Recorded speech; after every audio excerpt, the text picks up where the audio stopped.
So we have here, the situation is Jonah is going to the store to buy candles. Small candles cost $3.50, large candles cost $5. He needs to buy at least 20 candles. He cannot spend more than $80. Write a system of linear inequalities that represent the situation. So who is Brown? All right, so can you explain what your x and y means and why you set up the equations the way, someone from your table or you? So x says small, what does that mean? Small candles. What small candles? What about the small candles? That's what the variable is. What about it though? Not the cost, it's not the cost of the small candles. The amount. The amount. Be very specific when you define your variables. Don't just say small and large, okay? Amount of small candles. So the large one is the amount of large candles. When you define your variable, it has to be very specific. That's what's going to make the most sense when you now go to explain what this x plus y is greater than or equal to 20. The constraint is he needs to buy at least, keyword at least, 20 candles. Okay? So, can someone else explain to me why you did x plus y greater than or equal to 20? Only is the, I can't see it, but it's, What's the key word? amount? At least, right? What does at least mean? That number or greater, right? That number or greater. So can I buy 21 candles? No. Yes. Yes, I can, right? Yeah. I can. It says he needs to buy at least 20, so I can buy 21. I can buy 25. I can buy 100. Right? Can I buy 5? No. At least. So that's very important. That's where we get the greater than or equal to. Okay? Have a seat. Right there. So that's why I get the greater than or equal to. And it's the amount of small candles plus the amount of large candles has to be greater than or equal to 20. These variables mean something. That's why you can't just say small plus large is greater than or equal to 20. What does that mean? Okay? And then 350x plus 5y is less than or equal to 80. What does that mean?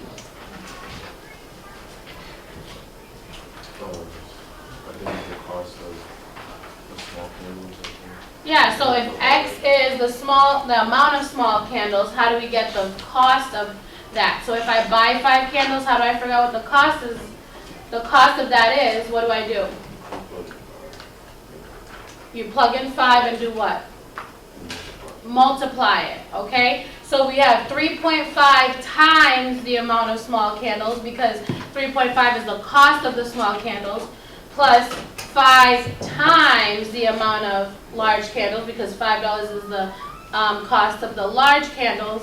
And it says the constraint is he cannot spend more than $80. If you have $80 to spend, can you spend 100? No. Can you spend 60? Yes. Yeah, he can spend 60. So that's where the less than or equal to 80. So the value of my purchase cannot be more than $80, less than or equal to 80.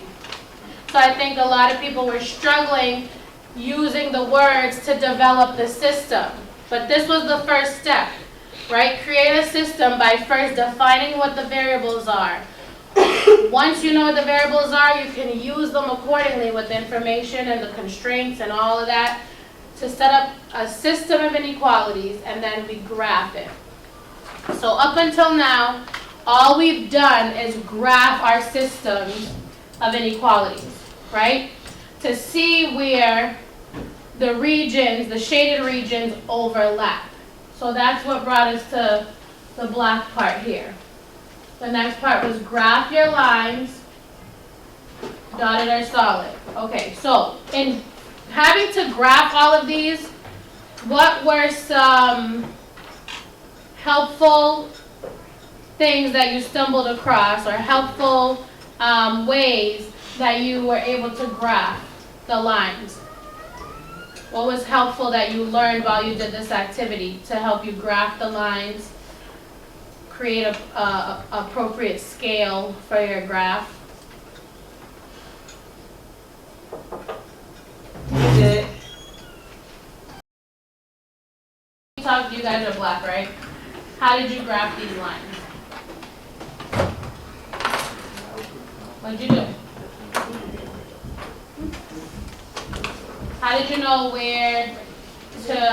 your scale was, what the scale was that you created, and how did you graph them? hello. Why did I tell you to plug in 0? What were you looking for by plugging in 0? Exactly. The easiest way, you have standard form. When you learned back in Algebra 1 how to plot lines, how many points do you need to plot a line? That's true. Just 2. You obviously can use more to be more accurate, but you only need 2, okay? So if you only need 2, the easiest 2 to find are the x and y intercepts. Why? Why are the easiest 2 points to find are your x-intercept and your y-intercept? Because one of the coordinates is 0. Okay? So we plug in 0 for x, solve for y.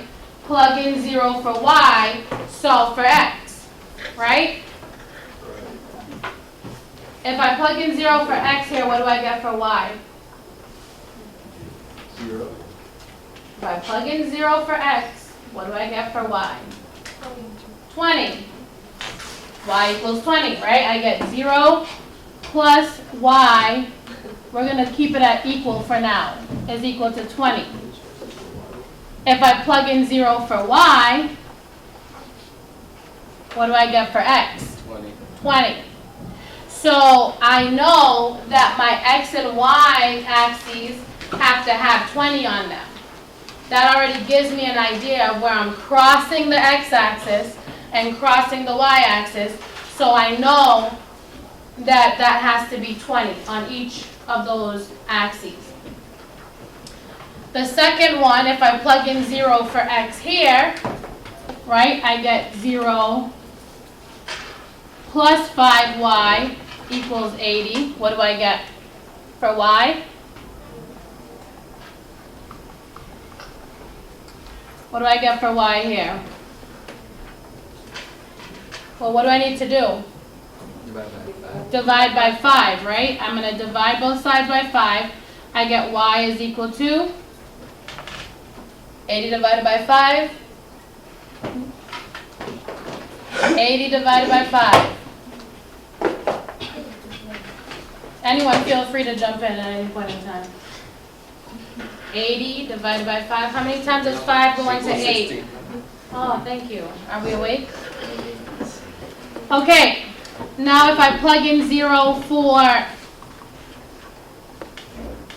y, this whole part becomes 0. And I have 3.5x is equal to 80. Now what do I do to get x?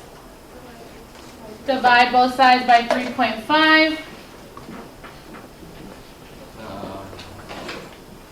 And what do I get for x? 22.85. 22.8. I get a decimal, so I get 22.86. I'll say 22.9, let's say. So it's almost 23, right? So I know that on my y-axis, I have to have enough space for a y-intercept of 16 and a y-intercept of 20.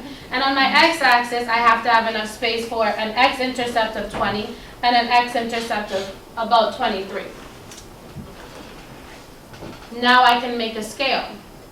we know that this all has to do with money, and we're not going to the store and asking if we can owe, right? We're not going and asking for a credit or a credit card. So we know that all of this is in which quadrant? Quadrant 1, the positive quadrant. Okay, all of this is in the positive quadrant. So it is unnecessary to draw or use the others. Doesn't mean you can't, but it's unnecessary if you don't need it, right? So just that first quadrant there, we're dealing with. And you can choose whatever scale you want. You can choose 2s, you can choose 5s, as long as you can get your x and y intercepts. You plot these 2 points, connect them. That's your first line of this. You plot these 2 points, connect them. That's your second line, create your second line. We get this kind of like X looking figure where this part is shaded, all right? Now I understand not everyone did this problem. However, everyone should be paying attention to this because I think a lot of people had problems going through each of these problems yesterday. All right, you guys are having some issues with that. So wherever you were stuck is where you should kind of be taking notes. Even if it's only on this example, at least you have notes on one example that you can use. All right, the next step was shade. And it says, show your test points. What is the test point that we always use, Josephine? 0, 0. We always use 0, 0 unless, Etan, if the line goes through 0, okay? So we always use 0, 0 unless one of those lines goes through 0, 0, then we just pick another random point that the line does not lie on, okay? So we're going to use 0, 0. We plug 0, 0 into our first equation. 0 plus 0, is that greater than or equal to 20? No. Is 0 greater than or equal to 20? No. No, so we shade away from 0. So this is my 20, 20 line. And I would shade above here on that line. Okay, and then the next one we plug in 0, 0. Is that less than or equal to 80? Yes. Yep, so I shade, this is my less than or equal to 180 line here. So I shade in this direction for that one. And as you can see, this is the region in here where they overlap. Just that little triangle spot right there. Okay? Show your test points. A lot of people, I think, didn't really get what the 0, 0 represented or what we were doing with it, but that's basically what you're doing. And then, we haven't been doing this, but I said, solve the system using elimination or substitution. Well, when we want to solve the system, we just make one slight change to the equations, which is what? What is the change that we, the change that we make to the inequalities to solve the system? So I'm looking for one slight change we're making to these two inequalities in order to be able to solve them. Like, don't you combine them or something? So we're going to get to that, but before we even do that, I don't want to deal with inequalities. So what do I change these inequalities to? Equalities. Equations with equal signs, right? Equations with equal signs, and then solve that equation. When I solve this equation, what is that going to tell me, or what information is that going to give me? What x equals to what? Where? Where the two lines intersect. Where the two lines intersect, okay? So when I solve x plus y equals 20 and 3.5x plus 5y equals 80, that's gonna tell me where those two lines intersect. That point right here, before we start to get the region that we're looking for. So, a lot of people chose to solve the equations that they had x plus y in. How did you choose to solve them? What strategy? What? What'd you say? Substitution. Okay? So we're gonna isolate one of the variables. Go back to your pink sheet. Where's your pink sheet? And look at substitution, right? What do? Usually we isolate y, but it doesn't matter which variable you isolate. You can isolate x or y. So if we choose to isolate y here, we're going to get y equals negative x plus 20. What do we do with that? We substitute it in the second equation for y. We get 3.5x plus 5 times negative x plus 20 equals 80.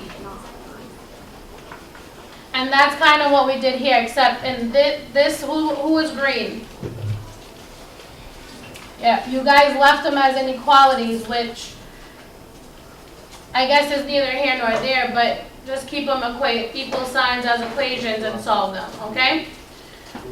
And then, as we solve, we're going to make this a negative 5x plus 100 equals 80, right? We're going to distribute that 5. We're going to combine our x's. 3.5 minus 5 is negative 1.5. That's what we have here. Right? We subtract what from both sides? Something similar here. I guess they just plugged it in. What do we subtract here? 100 from both sides. Negative 1.5x is equal to negative 20. We divide by negative 1.5 on both sides. And we get x is equal to negative and a negative is a, divided by a negative is a positive. 20 divided by 1.5. 20 divided by 1.5. 13.333. 13.333. 13.33.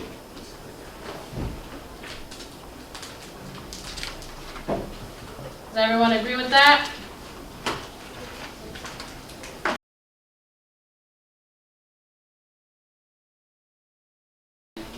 All right, so that's my x. How do I find the y? Plug it back into the equation. Plug my x in. If my x is 13 and a third, let's say, right? What is my y? 3 not 3. I see where you're going with that, not 3. 6. 6.7 or 6 and 2/3, right? 6 and 2/3. And that's kind of what they got here. So they did 13.4, which should actually be 13.3 and 6.7, right? And that is where the two lines intersect, okay?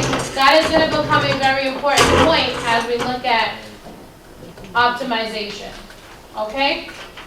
So far, are there any questions? We've covered almost everything on the checklist. Are there any questions here? Okay. Now the last thing we had to explain was, what does this shaded region mean or represent? What does that mean or represent? Well, it means that all the points inside that shaded location can work for the. Right. All of the points within that shaded space will work in the equation or in the system of inequalities. They're all solutions to that system of inequalities. Okay? So if I pick a random point from in here and I plug it into my system of inequalities, all of those should work. So what it really represents, if I go back to the situation, is the number of large candles and the number of small candles, the possibilities, right? The different options of small candles and large candles that I can purchase and stay within these constraints. That's really what it represents.